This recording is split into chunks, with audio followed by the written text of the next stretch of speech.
Ashama akkam jirtu hordoftoonni qeddoo YouTube marti keessan siniin jechuun jaaladha. Qeddoo YouTube like subscribe gochuun adara jajjabeessaa siniin jechuun jaaladha. Kan biraa immoo miti anuma siniin jechuun jaaladha. Tolee egaa obboleettiin Seedoo jechuudha. Sumayyaan waan ishiin jette baay'een keessan dhaggeeffattaniitoo jirtu jedheen ayyaada.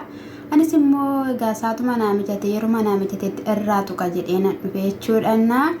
Akkasumas immoo baay'een keessan waa'ee keessan in ibsatinaati isa dhuftaniif nutti himaa kan jettan jirtu jechuudha. Namoonni tokko komentii irratti kan ofis ibsachaa kan namas yoo ibsan iwayyuree jedheen itti yaadahan jechuudha. Tolee egaa akka ishiin jechaa jirtutti jechuudha. Anis kadhadheera. Akkasumas immoo maatiin illee si kadhataniitoo turanii ati garuu Seedootti abadan hin deebi'u jetteetoo jirta. Har'a immoo Seedoonii gaafa nan fuudhee jireenya mataa kootii jiraadha jedhee inni kaayyeeffatutti ati immoo isa dhiisuu hin dandeenye. Maalidha kanatti barbaaddee maa inni dhaayii hin ga'u kana caalaa jireenya mataa keetii jiraadhu jiruu kee jiraadhu. Dubartii jalaa yeroon hin darbaa saatiin hin darbaa umuriin ishii hin dhumaa. Dhiirri garuu waggaa 90 soo ta'e 80 soo ta'e waan hundumayyuu hojjechuu danda'a kan jetteen jechuudha. Ergaan ishiin dabarsitee fi akka jedhutti heerumii barbaaddadhu jaarsa kan jedhu fakkaata jechuudha. Inni isa kadhadha jechuudha namni jechuudha. Ilaa gaafa tokko jechuudha nama kadhataa nama ababbalaa. Kanan godhiin sanan godhiin namaan jedha jechuudha. Gaafa garuu dhumatee obsee dadhabe haala kanaadhaan jecha kana namaan jedha jechuudha. Argitanittoo ta'e obboleetti Seedoo kana jechuudha waa'ee Sumayyaati jechuudha. Kan ishee yeroo baay'ee dubbattu namoota baay'eetti yoo akkamittidhaanii ati obboleetti miti akkamittiin akkana jettadhame jechuudha. Akkuma ishiin komentii dhaanii baay'ee keessan dallansiisee baay'ee keessanis immoo sirriidha kan jettan jirtu jettee dubbatte. Oromiffaanis illee dubbadhu naan jechaa jirtu. Oromiffaa immoo hin danda'u malee osoo hin danda'ee dubbadhee natti tolaa jettee jechuudha. Komentiinis immoo Sumayyaadhaan in arrabsitu aamilee ishii hin tuqeena yoo jettullee jechuudha dubbattee jirti jechuudha. Mucaa ijoollee koo natti agarsiisisin jedhee si kadhachaa ture baay'ee sababii keetiidhaan iyyuu hayyuuyyuu kunoo baasneetu jirra. Hayyuun akka baatu taate hayyuun edda baatees immoo ati hin deebine. Amma immoo mucayyoon ishiin dhufte Roosaan immoo baay'ee nama gaariidha. Yeroo Amaariffa dubbattuyyuu namatti tolti nama gammachiisti. Innaasa kanadha duubarraan dhuftee mo'atteetoo jirti. Ispoortii dafiitii hojjedhuuti siifandaa jechaanii turteetti jechuudha. Innaasa kanadha. Sumayyaan immoo akka ishiin dubbachaa turteetti jechuudha. Anaanii jireenya koo keessaa jireenya keenya keessaa bahii naan jedhaniitoo jiru. Ani jireenya isaanii keessaa kaleessayyuu keessaa bahiira jettee jechuudha. Akkasumas immoo ani Seedoodhaanii arrabsee hin beeku guyyaa gaafa tokkollee jettee jechuudha. Ani kanarratti itti namanne maaliif jennaanii inni abbaa manaa gaarii miti. Akkasumas illee abbaa gaarii miti. Ijoollee kootiidhaaf iyyuu gaarii miti. Abbaa manaan gaariini gahee isarraa heegamuu taasisuu qaba. Inni garuu gahee kamiyyuu taasisaa hin turreetti kan dubbachaa ture. Kan dhadheessaa ture shiidha yaadahan maaliif jennaan nuti namni hundumtuu Seedoon gootaadha. Seedoo jagna jedhaniitoo jechuu ati manaa nuti maaf akkatti dhadheessiteedha. Anillee yeroo baay'ee dubbachaan ture jechuudha. Isa kanadha jechuudha akka ishiin gadditee akka lapheen ishii cabee baay'ee irraa beekama jechuudha. Obsa godhatteetu malee jechuudha. Garuu immoo fuula ishiirraallee akka beekamu waan argitee fi fuula koorraa hin beekama jetteetoo jirtu jechuudha. Eeyyee fuula keerraa hin beekama yoo dhosuudhaaf jettillee jechuudha. Dhokachuu waan hin dandeenyedha. Isa kana beekuun kee garuu gaariidha siin jenna. Akkasumas illee Roosaan baay'ee nama gaariidha. Akkuma ati jetteyyuu anillee ijoollee koodhaaf ishii namana jettee kan ani beekus immoo hin fuudhin jedheen hin ture. Hiriyoota koo jedheenan ture. Hiriyaanaaf ta'uu hin dandeessu ka hiriyaan koo yoo inni fuudhee ijoollee kootiidhaaf haadha biddeenaa taate jettee jechuudha. Nama gaarii namarra koo qabaru yoo taate har'ayyuu otoo Sumayyaan deebiteetti ta'e dhugaa dubbachuudhaaf Seedoon harka bal'isee ture kan ishii simatu jechuudha.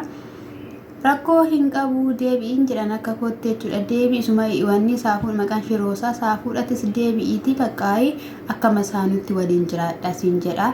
Wanta si gaddisiisu yoo ta'uu baate jechuudha yookaan immoo akkuma obboleettii seedoo siin jette jechuudha jaarsa bira barbaadadhu siin jenna. Inni biraa immoo jechuudha yeroo nan dubbisee yeroo nan ishii gaafachuu barbaadellee koomentii koo yookiin immoo barreeffama naaf hin deebistu jettee jirte jechuudha. Maaliif barreeffama ishii hin deebisneef siin jechuu jaalanna jechuudha. Nasa kanadhaayi sumayyiyyeedhaayi. Ijoollee lama baattee jechuudha. Ijoolleen otoo abbaa isaanii dheebotanuu dhoositee didde kaasii kadhatanii dadhaban goota jagna giifti otoo siin jedhanuu jechuudha. Nafaana jira miti namni nafaana jira miti jettee gaa'ela kee bittiin goote maal gochuu qabna ree nuti siin jennuu jaalannana seedoo naafuudhu. Seedoon mee siinis akkan argannetti akkasumallee kan biraas akkan fuunetti kanatti barbaadu jechuudha.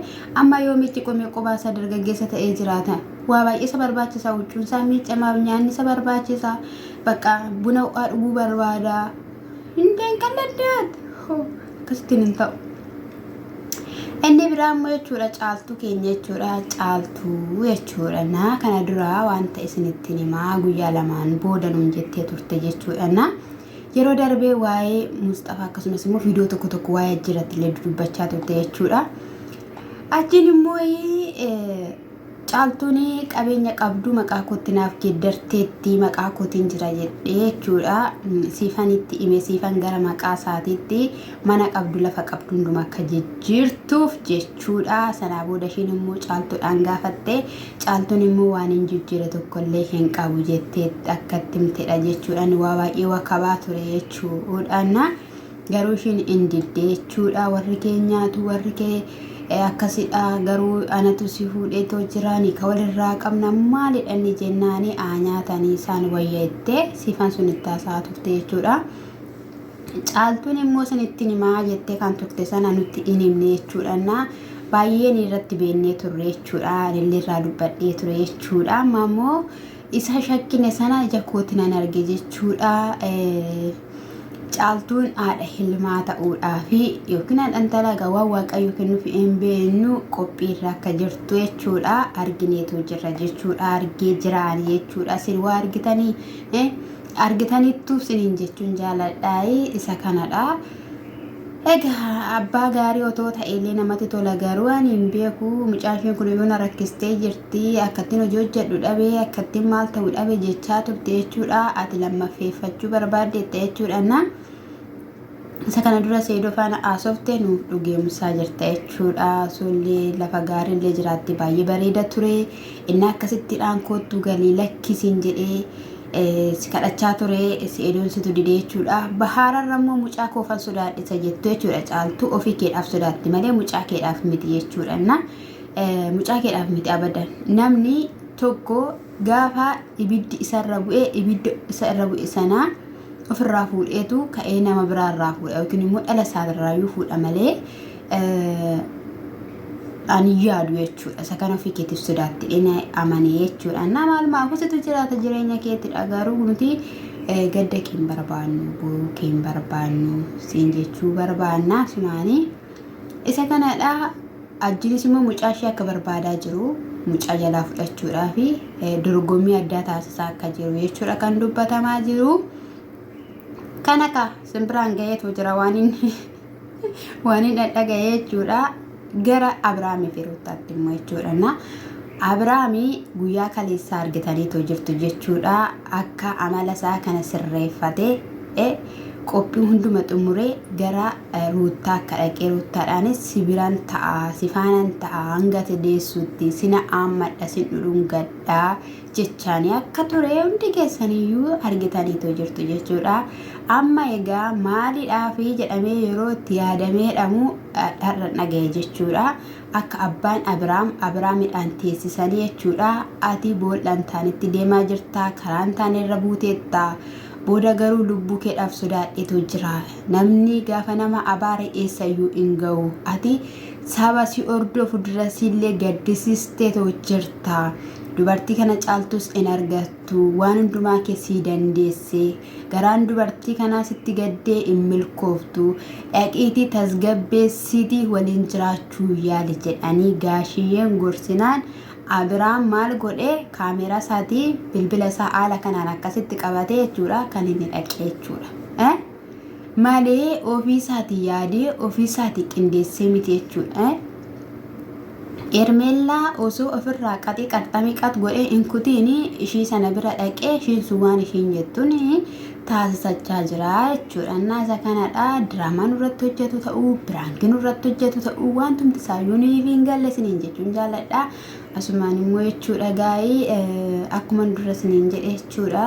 Kanaaf subscribe naa godhaa naaf like naa godhaa isiniin jaalladha. Nan jedha nan hojjedha bakka akka nama kamiyyuu maal taataniitti oromoo maal taataniitti qimamii mana madaamii sintu nama guddisa sintu nama kaasa sin malee namni nama garagalee nama laalu hin jiru isa dhugaan isiniin jedhe isinii ela dabqa keessaniinis nama gargaartu umurii keessan gubdanii bara keessan gubdanii bilbila keessaniinillee nama baay'ee gargaartu jechuudha. Asumaan immoo bilbila kana biteen jechuudha Samsung Galaxy jedhamu sana abbaa 26 sana biteeni kaameraan isaa jechuudha fuula koorra ashawaa facaase. Fuula koorra ashawaa facaase amma maalan godhe kaameraa meeqa buuse muruun isaayyuu fuula koo kanarra jechuudha ashawaa facaase jechuudha. Bazabii fuulli koo xiqqoo gugurraacha of keessaa qaba jechuudha. Isa kanadha maalumaaf ani waan hin godhuun qabu jechuudha. Yoo ta'u baate akkasumatti fuula koorra ashawaa buuse rifasiniin jechuun jaalladha. Sin amma subscribe naaf godhaa isiniin jechuun jaalladha. Akkasumas immoo qibaatii yeroo darbee isinitti agarsiise sana jechuudha namni ittiin fayyadamne akka hin jiraanne isa dhugaan isiniin jedhanna itti fayyadama hojjedhaati isiniin jechuun jaalladha. Ani qimamiyyeen mana madaamii jechuudha waan baay'ee isinitti odeesse kana hunduma keessatti immoo jechuudha har'a viidiyoo kana irratti subscribe 50 argachuun qaba yoo xiqqaate 50 jechuudha.